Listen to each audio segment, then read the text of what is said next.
स्थायी करो, स्थायी करो, सेवा मित्र को स्थायी करो, सेवा मित्र को स्थायी करो, स्थायी करो, स्थायी करो। नहीं किसी से भीख मांगते, हम अपना अधिकार मांगते। सरकार को ये जान लेना चाहिए, आज आप 3000 आए, पूरे प्रदेश में 9340 है। जिस दिन आ जाएंगे भोपाल में जाम लग जाएगा। स्थायी करो, स्थायी करो, स्थायी करो, स्थायी करो, सेवा मित्र को स्थायी करो, स्थायी करो, स्थायी करो। प्रशासन भी हमारा सहयोग प्रदान कर रही है।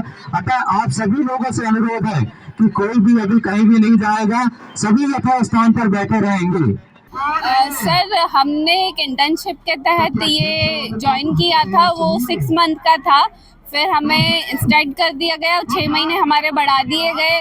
उसके बाद हमें आश्वासन दिया गया था मामा जी की तरफ से कि अगर हम उनका ये जो लाडली बहना योजना हुई है, बहुत सारी योजनाओं में हमने उनका साथ दिया और इन योजनाओं को सफल बनाया। हमने दिन रात एक करके ये लाडली बहना हो गई, बहुत सारी जो योजनाएं हमें दी गई थी वो हमने चलाई। और सुबह से उठ के हम रात के 9 बजे तक KYC करते थे। हम खाना पीना छोड़ के यहाँ तक कि बारिश में भी अपनी पंचायतों में काम करने गए हैं। और फिर उसके बाद हमें आश्वासन मिला कि हाँ, हम स्थायी होंगे। पूरा आश्वासन मामा जी ने हमें दिया, लेकिन आज हमें ये करना पड़ रहा है कि हमें यहाँ धरना देना पड़ रहा है। मैम ये बताइए कि एक बैच को एक्सटेंशन मिला है जितना मैं सरकार ने पहले एक बैच के लिए आमंत्रण दिलाए थे, फिर दूसरा बैच हायर किया था, लेकिन एक्सटेंशन केवल एक ही बैच को दिया है। ऐसा क्यों हुआ है, बता सकती हैं? वही तो समझ में नहीं आ रहा। वो तो किसी को भी समझ नहीं आ रहा। आप लोगों को ऑब्जेक्शन है इससे कि आधे लोगों को एक्सटेंड किया है, आधे लोगों को नहीं किया है? वो तो सभी को करना चाहिए हाँ, क्योंकि काम तो सभी ने किया है। पहली बैच ने भी किया है, दूसरी बैच ने भी किया है, काम दोनों ने किया है, तो दोनों को ही करना चाहिए। दोनों को एक्सटेंशन जी। मैम थोड़ा सा अगर आप कंफर्टेबल हो तो मुझे बताएं कि जो जनसेवा मित्र हैं, जैसे आप लोग सब हैं, आप लोग ग्रामीण पृष्ठभूमि से हो सकता है आते हो, मैं बहुत ज्यादा लैंडस्केप से वाकिफ नहीं हूँ मध्य प्रदेश के, तो आप लोगों के लिए, आप लोगों के परिवार के लिहाज से ये क्यों जरूरी थी? क्यों जरूरी है? सबसे पहला तो ये हमारा एक रोजगार था। पहले हमारे सीखने के बेस पे हमको रखा गया था, फिर हमें एक्सटेंड किया गया ताकि हम काम कर सके, और उसके बाद हमें रोजगार दिए जाने का वादा किया गया था। उसके बाद ये है कि हम अपना मतलब आगे की तैयारी करना चाह रहे थे, बीच में हम इसमें गए। फिर इसके बाद हमें ये बोला गया कि ना आप जॉब कर सकते हो, ना ही पार्ट टाइम जॉब कर सकते हो, ना ही और कुछ काम कर सकते हो। ये 9 से आपकी 5 बजे तक की ड्यूटी रहेगी, इसके बीच आप कुछ नहीं कर सकते। इसके साथ हमें 6 महीने का था, हमने सोचा ठीक है हम अपना पढ़ाई भी करेंगे और ये भी करेंगे, लेकिन 6 महीने के बाद हमें आश्वासन मिल गया कि नहीं, हम स्थायी होंगे, और मामा जी ने हमें स्थायी होने का वादा किया है। तो उसके बाद ना तो हम अपनी पढ़ाई से भी वंचित हो गए, अगर यदि हम कोई और नौकरी करते तो हमें कुछ ना कुछ तो आगे मिलता। 1 साल में कुछ ना कुछ तो हमारा होता, और पढ़ाई करते 1 साल, तो 1 साल में हम इतना तो कुछ ना कुछ पढ़ लेते कि कुछ करते, लेकिन इस 1 साल के गैप ने हमारी जिंदगी बर्बाद करके रख दी। पिछला जो आप तैयारी कर रही थी उससे कोप अप करना भी कठिन हो गया। बिल्कुल, क्योंकि अगर 1 साल का गैप होता है तो उसके बाद हम कोई भी स्टूडेंट नहीं पढ़ सकता है। 1 साल का उम्र चला गया जी। कहाँ से करें? अभी क्या मांगे हैं और क्या? अभी हमें स्थायी रोजगार चाहिए, पंचायत स्तर पे हमें स्थायी रोजगार चाहिए। हमारा प्रदर्शन करने का एक ही कारण है कि हम सभी लोग जनसेवा मित्र हैं।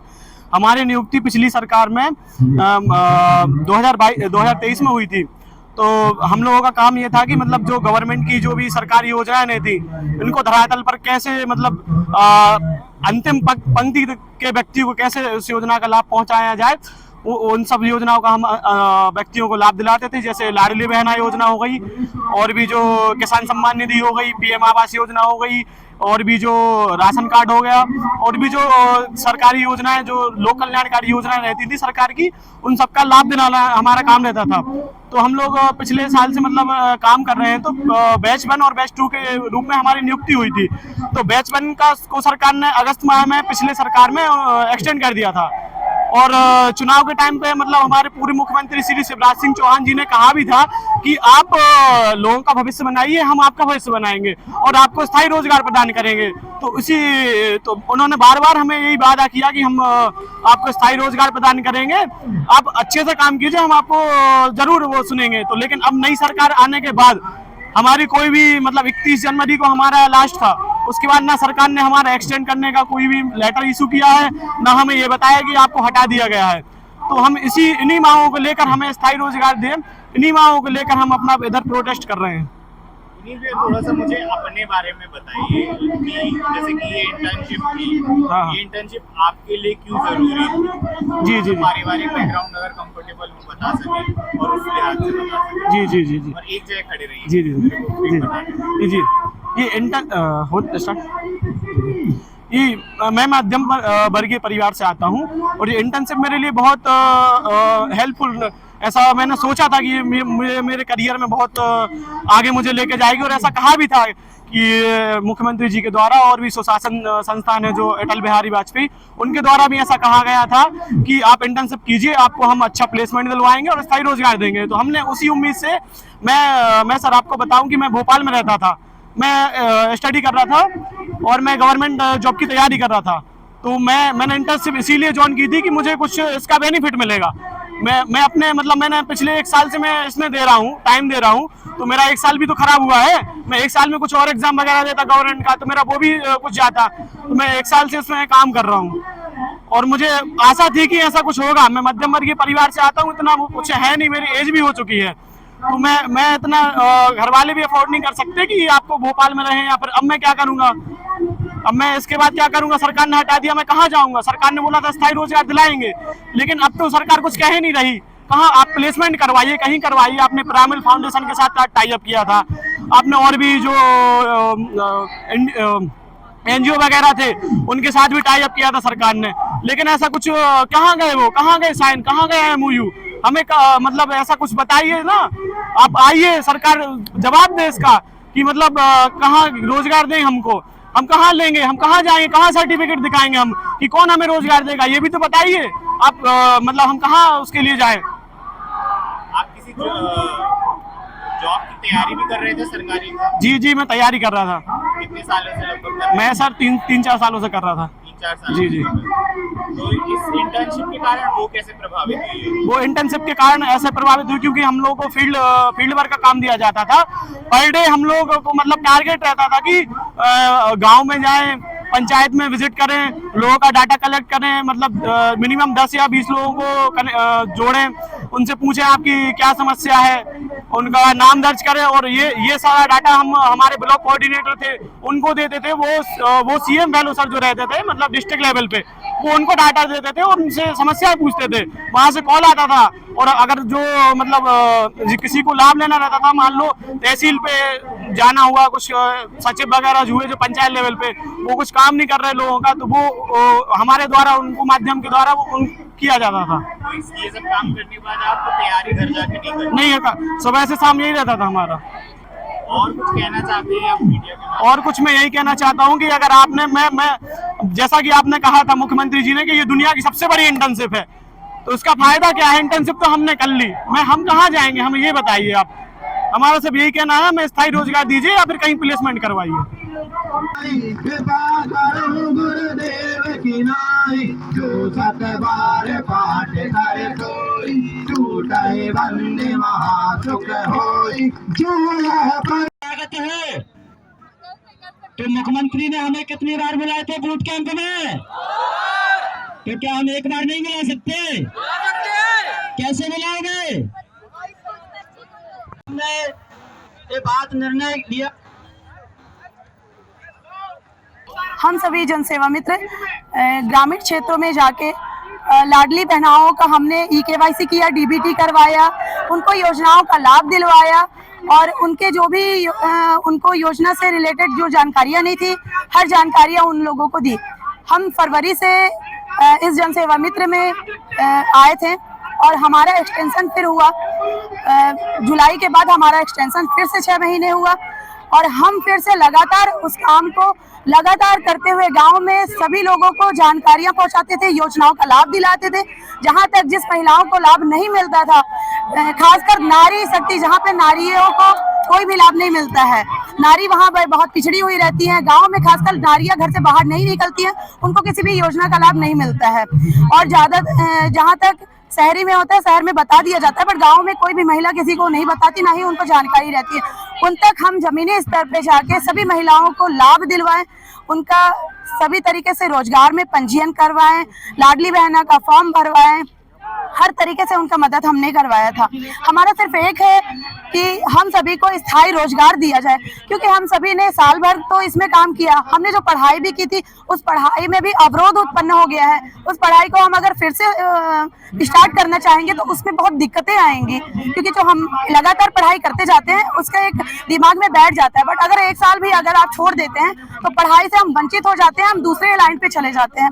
इसलिए हमारे सरकार से सिर्फ एक ही मांग है कि हमको ग्रामीण क्षेत्रों पे ही कहीं ना कहीं स्थायी रोजगार दिया जाए। मेरी सरकार से बस इतनी ही मांग है। दीदी, एक थोड़ा सा अगर मुझे बता सके कि सरकार के इस कदम से महिलाएं, यानी कि जो गर्ल्स सेवा मित्र रही, गर्ल्स इंटर्न रही हैं, वो कैसे हिट होंगी? जन सेवा मित्र में लड़कियां जो हैं वो ज्यादातर अपने गांव में ही रह के काम करना उनको बहुत अच्छा लगा, क्योंकि ज्यादातर गांव की जो महिलाएं हैं या फिर गांव की जो लड़कियां हैं, गांव के परिवार के जो लोग हैं, वो अपनी बेटियों को जहां तक है कि बहुत दूर नहीं भेजते हैं। वो चाहते हैं कि उनके बेटियां उनके सामने रहे, उनकी नजरों के सामने रहे और गांव में रह के ही काम करे। तो वो एक ब्लॉक के स्तर पे जन सेवा मित्र का काम करते थे। एक ब्लॉक के अंदर ही उनको पंचायत आवंटित की गई थी, उसी में उनको काम करना था। वो सुबह 10 बजे से शाम 5 बजे तक काम करते थे और अपने घर आ जाते थे। माता पिता को उनकी उतनी चिंता नहीं होती थी, क्योंकि बेटियां सुरक्षित रहती थी और आना जाना घर पे करती थी। इसलिए लड़कियों को इसमें, और लड़कियां काफी खुश भी थी, क्योंकि रोजगार भी लड़कियों को इससे मिली है और एक जन सेवा मित्र का नाम, सरकार के साथ में काम करने का अनुभव प्राप्त हुआ है। इसमें लड़कियां काफी खुश भी हैं, उत्साहित भी हैं कि उनको एक शासन के साथ में, समाज के साथ में काम करने का मौका मिला है। मैम, अभी बहुत जब आपके साथियों से मैं बात कर रहा था, वो कह रहे थे कि सरकार अभी जो बनी है उसमें आप लोगों का तो बहुत बड़ा योगदान है। बिल्कुल बिल्कुल। क्या चुनाव के बाद आप लोग ठगा हुआ महसूस कर रहे हैं? ठगा हुआ तो बहुत महसूस कर रहे हैं, क्योंकि हम लोगों ने 6 महीने ही नहीं, हम जो फर्स्ट इंटर्न्स हैं, हम लोगों ने साल भर शासन की योजनाओं को पूरे तरीके से जमीन में उतार दिया। जिस योजना का लाभ महिलाओं को, पुरुषों को नहीं मिलता था, हम गांव-गांव में जाके योजनाओं का लाभ दिलवाए हैं। अब योजना का लाभ पाके गांव के कहा जाए और शहरों के भी, दोनों जगह के जनता खुश है। उस जनता खुश होने के बावजूद ही सरकार का चुनाव किए और सरकार को लाए हैं। बीजेपी सरकार को लाने का जन सेवा मित्र का सबसे बड़ा योगदान था, क्योंकि ग्रामीण अंचलों में सबसे ज्यादा हम लोगों ने काम किया है, जन सेवा मित्रों ने काम किया है। इसका श्रेय मैं जन सेवा मित्र को देना चाहूंगी, अपने भाई बहन और अपने साथीगण को देना चाहूंगी।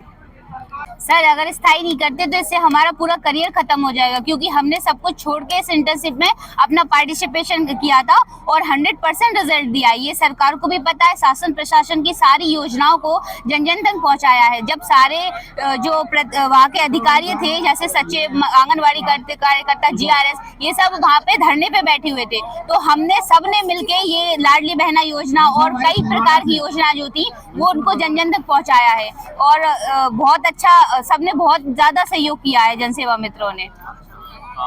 मैम, थोड़ा सा अगर बता सके कि क्या पढ़ाई की है और इससे पहले क्या कर रही थी? जी बिल्कुल जी, मैंने BSc की है बायोलॉजी से और MSc की है जूलॉजी से। इसी के बीच में हमें योजना का पता चला और हमने इसमें पार्टिसिपेट किया, फॉर्म भरा। उसके बाद हमारा वेरिफिकेशन हुआ, लिस्ट में परसेंटेज के बेसिस पे हम लोगों की जो है वो लिस्ट आई। उसके बाद हमारा इंटरव्यू हुआ, इंटरव्यू के बाद रिटर्न भी हुआ और उसके बाद हमारा एक बार और वेरिफिकेशन हुआ। उसके बाद मामा जी ने हमें भोपाल ब्यूट कैंप में बुलाया था। हाँ, सेकंड ब्यूट कैंप में। किसी चीज की तैयारी भी कर रही थी? जी बिल्कुल, मैं नेट की तैयारी कर रही थी, फिलहाल। कंपटीशन की, तो वो छोड़ के मैं इसमें आई थी क्योंकि मैं और ऑलरेडी मैं अतिथि में थी, अतिथि टीचर्स में थी, तो वो जॉब भी मैं छोड़ के आई थी क्योंकि हमारे ऊपर प्रेशर था सीएम फेलो का कि वो जॉब छोड़ो तब ये जॉब कर पाओगे, तो हमने हमारी वो जॉब भी छोड़ दी है। और मामा जी का आश्वासन था। शिक्षकों का जितना मुझे पता है एमपी के बारे में, अस्थायी शिक्षक होते हैं अतिथि शिक्षक। यस, तो उनके भी परमानेंट होने का अभी तक कुछ भी नहीं आया। नहीं उनका नहीं आया। क्या ऐसा था कि यार ये नौकरी कभी परमानेंट तो है नहीं अतिथि शिक्षकों वाली, तो शायद ये इंटर्नशिप में आप लोग परमानेंट हो जाएंगे? हाँ, इसका क्योंकि मामा जी ने हमें आश्वासन दिया था कि हमारी सेवाएं कभी खत्म नहीं होंगी और ये सालों साल चलती रहेंगी, तो ये आश्वासन था उनका, इसीलिए हम इसमें आए हैं, वो छोड़ के इसमें आए हैं। और अभी आप लोगों को लग रहा है कि यहाँ पे परमानेंट नहीं है? यहाँ नहीं होना, हमारी सेवाएं 31 जनवरी को रद्द कर दी गई हैं और हम 5 तारीख से यहाँ पे आए हुए हैं। हम मामा जी से भी मिले, सीएम से भी मिलने का हुआ था पर हमें मिलने नहीं दिया गया। हम लोग यहाँ पे बहुत दिनों से फिर रहे हैं और यही उम्मीद से है कि सरकार हमारी बात सुनेगी। हमने सरकार का काम किया है और वो भी हमारा शायद सोचेगी इस बारे में।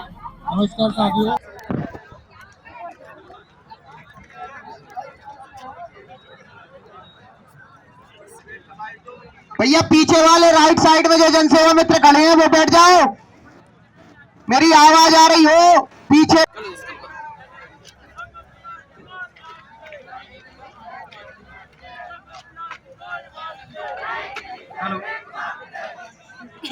मेरा नाम लक्ष्मी पंत है। मैं 5 तारीख से डली हूँ यहाँ पे छोटी सी बच्ची को लेकर। उसकी तबीयत भी बहुत बिगड़ चुकी है और वो बहुत परेशान भी कर रही है। ऐसे धूप में लेकर उसको बैठे हैं, अगर कुछ हो जाता है उसको तो उसकी जिम्मेदार भी वही सरकार ही होगी, इसलिए क्योंकि हमें स्थायी रोजगार चाहिए, इसलिए हम उसको लेकर भी धूप में ऐसे ठंड में लेकर आए हैं और फील्ड पे भी उसको ले जाकर इतनी मुश्किल से काम किया है।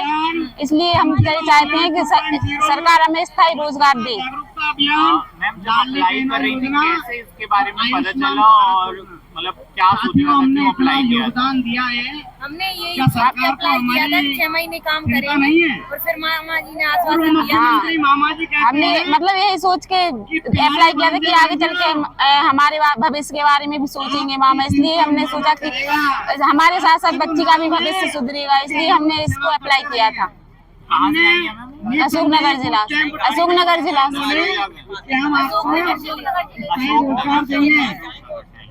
स्वामी विवेकानंद मैम थोड़ा सा मुझे ये बताएं कि जो 8,000 रुपए मिलते थे वो किस तरीके से आपके लिए जरूरी थे या परिवार के लिए? हाँ, फैमिली में बच्चे की परवरिश के लिए, हमारे और क्या खर्च के लिए हिसाब से बोलो। और क्या अपेक्षाएं थी आगे के लिए ये भी बताइए। बेटी का भविष्य बनाने के लिए पैसे की आवश्यकता होती है, आगे शादी भी करेंगे, ऐसा कुछ शादी क्या करेंगे यार सब कुछ सोच के चलना पड़ेगा। मतलब कुछ सोच के ही तो अप्लाई किया होगा। हाँ, तो हर किसी को नौकरी की जॉब की जरूरत होती है। माँ बाप ने इतना पढ़ाया लिखाया है, अपने बच्चों का भविष्य बनाया, तो हम भी यही चाहते हैं कि हम अपने बच्चों का भविष्य बनाएंगे आगे जॉब करके, इसलिए हमने ये जॉब अप्लाई किया। सरकार को ये जान लेना चाहिए, आज 3,000 आए हैं, पूरे प्रदेश में 9,340 है। जिस दिन आ जाएंगे भोपाल में जाम लग जाएगा। ये आप लोगों को समझना चाहिए, ये हमारी ताकत है।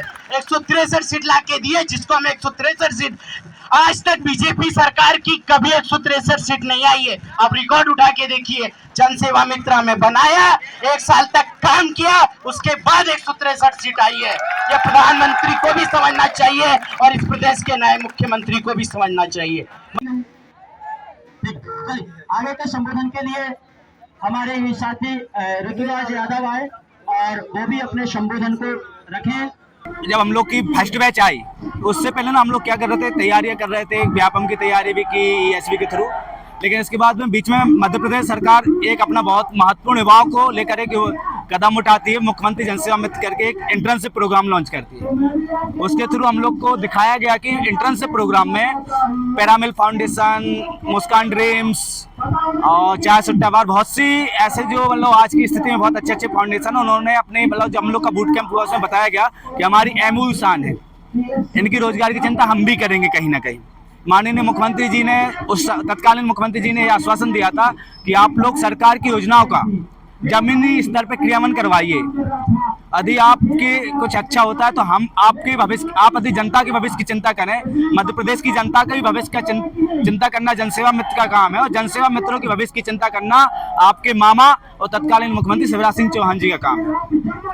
हम लोगों ने बहुत अच्छा काम किया। आपको बताते हुए मैं आपको बता दूं कि मुख्यमंत्री जनसेवा मित्र जब हम लोग की भर्ती हुई थी तब उस टाइम पे विकास यात्रा निकली थी मध्य प्रदेश शासन की। विकास यात्रा में हम लोगों ने काम किया, लोगों को द्वार द्वार जाकर उनको समझाया कि मध्य प्रदेश सरकार विकास यात्रा निकाल रही है, इसमें क्षेत्रीय सभी जनप्रतिनिधि अधिकारी शामिल होते हैं और वो आपकी योजना, आपके लिए जिस भी योजना के आप लाभान्वित हो सकते हैं उस योजना का लाभ दिलवाएंगे। इसके बाद मध्य प्रदेश सरकार का सबसे महत्वपूर्ण कदम लाडली बहना योजना।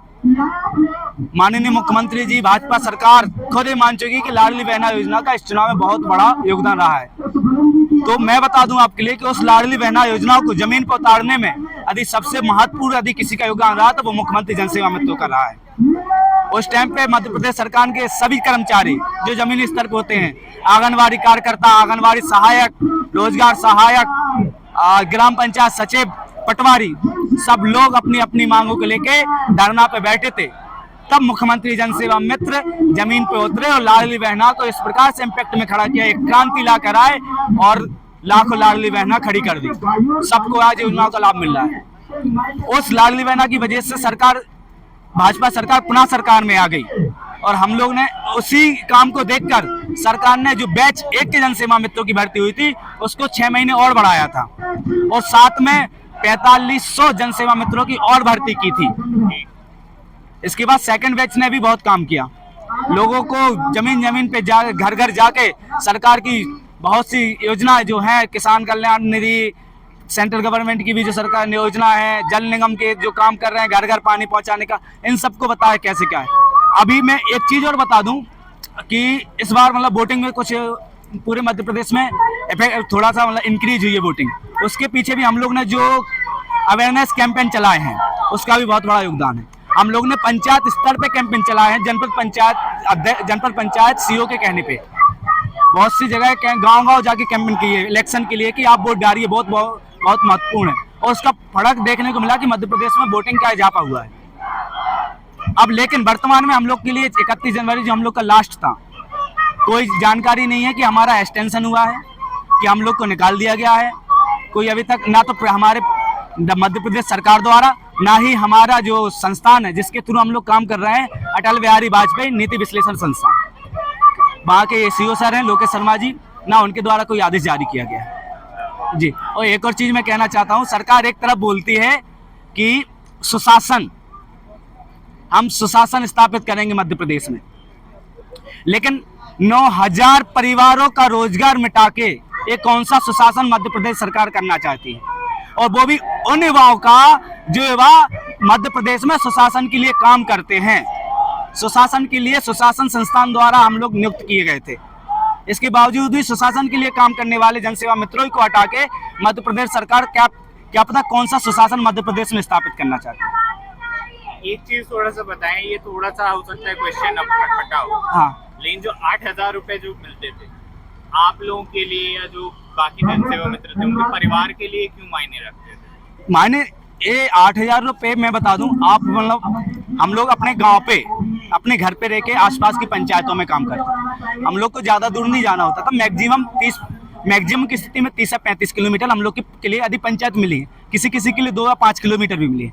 तो उस स्थिति में भी जब हम घर पे काम कर रहे हो अपने घर पे, तो 10,000 में से हम बहुत 3 या 4,000 हम लोग खर्च करते थे, 4,000 रुपये भी बचते थे। मध्यम वर्ग परिवार से बिलोंग करते हैं, 4,000 में भी एक हम लोग के लिए खाने पीने की व्यवस्था हो जाती है, क्योंकि घर में भी पापा लोग भी कमाने वाले होते हैं। मैं खुद की बता दूं, मैं सबके साथ कि मैं एक कृषक फैमिली से बिलोंग करता हूं। मेरी 5 एकड़ जमीन है केवल, तो 5 एकड़ की किसानी में के बाद यदि घर में 2 बच्चे हो और माता पिता हो, तो बड़े लड़के को बनता है कि वो कुछ ना कुछ करे, और स्थिति में हम लोग करते थे। मैं इसके पहले इंदौर में रह के सत्यादि शर्मा क्लासेस में MPPSC की तैयारी कर रहा था। हम लोग को ये भी बताया गया था भाई साहब कि इससे MPPSC के इंटरव्यू में भी थोड़ा बहुत फर्क पड़ेगा कि आप लोग ग्राउंड पे काम कर रहे हो, लेकिन वहाँ का क्या है, अभी तो मतलब MPPSC की भर्तियाँ, आपको मध्य प्रदेश सरकार है, आपको पता है, यहाँ पे सपने ही रह जाते हैं भर्तियों के। तो पता चलता है कि पुलिस की भर्ती आई, एग्जाम लीक हो गया, फिर उस पर स्टे लग गया। अभी पटवारी भर्ती पे कितना वो चल रहा है विवाद। कल हमारे मध्य प्रदेश के युवा जो पुलिस का एग्जाम दिए थे वो लोग भी धरना देने आए थे। तो यहाँ पे तैयारी कर रहे थे हम लोग, लेकिन जब देखा कि डायरेक्ट इंटरव्यू बेस से सिलेक्शन हो रहा है, मेरिट बेस पे, तो हम लोग तैयारियां छोड़ के वहां पे चले गए। और जब तैयारी MPPSC कर रहे थे तो इंटर्नशिप में तो हो ही जाना था, तो हो गया। लेकिन फिर इसके बाद हम लोग को सपने भी दिखाए गए कि आप लोग तो इसी को बहुत मेहनत से करें तो आपको स्थायी रोजगार में परिवर्तित कर दिया जाएगा। तो हम लोग कहीं ना कहीं अपनी मुख्य पढ़ाई से डाइवर्ट होके इसी में अपना पूरा समय देने लगे ईमानदारी के साथ। और इसकी जो भी हम लोग को काम दिए गए, प्रोजेक्ट बेस्ड काम दिए, उसको इतनी मेहनत से जमीन को उतारा कि रात के 8-8, 9-9 बजे तक हम लोग ने फील्ड पे जाके एक EKYC जो बहुत महत्वपूर्ण हो गई आज की स्थिति में कि मध्य प्रदेश में यदि आपको किसी भी योजना का लाभ चाहिए तो समग्र EKYC कंपलसरी है, उसको रात भर किया हम लोगों ने।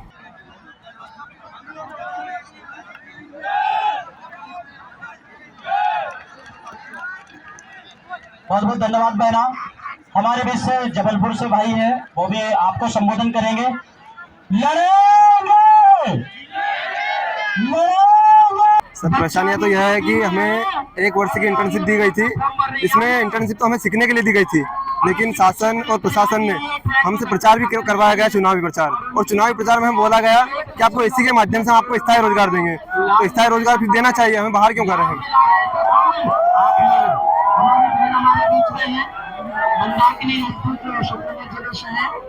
आप कह रहे हैं कि आप लोगों से चुनावी प्रचार करवाए गए, लेकिन चुनाव के बाद वो आप लोगों को नौकरी से निकाल दिया। जी मुझे ये बताइए कि 8,000 की जो इंटर्नशिप थी या नौकरी थी जी, ये आपके लिए क्यों महत्वपूर्ण? सर महत्वपूर्ण इसलिए कि हम ग्रामीण क्षेत्र से आते हैं और ग्रामीण क्षेत्र में जो पैसा होता है या नौकरी होती है वो बड़ी मुश्किल से मिलती है।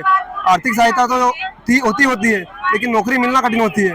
तो इससे हमें आर्थिक सहायता भी मिली थी और रोजगार भी मिला था। वैसे क्या करते हैं आप? वैसे पिताजी कृषि करते हैं, मैं उनके साथ भी काम करता हूँ। जी। क्या किसी चीज की तैयारी भी कर रहे थे? जी नहीं, कॉलेज कर रहा था मैं। कॉलेज कर रहे थे। कॉलेज के बाद जी। अभी मान लीजिए कि अगर परमानेंट नहीं करते जी, तब फिर क्या लगता है क्या होगा, क्या करेंगे? होगा तो कुछ नहीं, पर आने वाले विधानसभा चुनाव में हम और पुरजोर विरोध करेंगे। जिस प्रकार से हमने अच्छाई की है तो बुराई भी करेंगे जी। और कुछ कहेंगे? पर एक बात कहना है सर, सरकार एक और मोदी जी बोलते हैं कि प्रति व्यक्ति एक रोजगार देने की बात करते हैं, तो मध्य प्रदेश 9,300 परिवारों को बेघर क्यों कर रहे हो, बेरोजगार क्यों कर रहे युवाओं को? अगर रोजगार देना तो इन्हें तो रोजगार दो पहले। बस मेरी बात को यहीं खत्म करता हूँ, धन्यवाद। चारों युग प्रताप तुम्हारा, पर से जगत उजियारा। साधु संत के तुम रखवारे, असुर निकंदन राम दुलारे। मेरे पासा सदा रहो रघुपति के दासा, हमरे भजन राम को गावे। राम लखन सीता सहित हृदय बसहु सुरभूया, बलराम चंद्र सजय सुत हनुमान की जय। जय जय।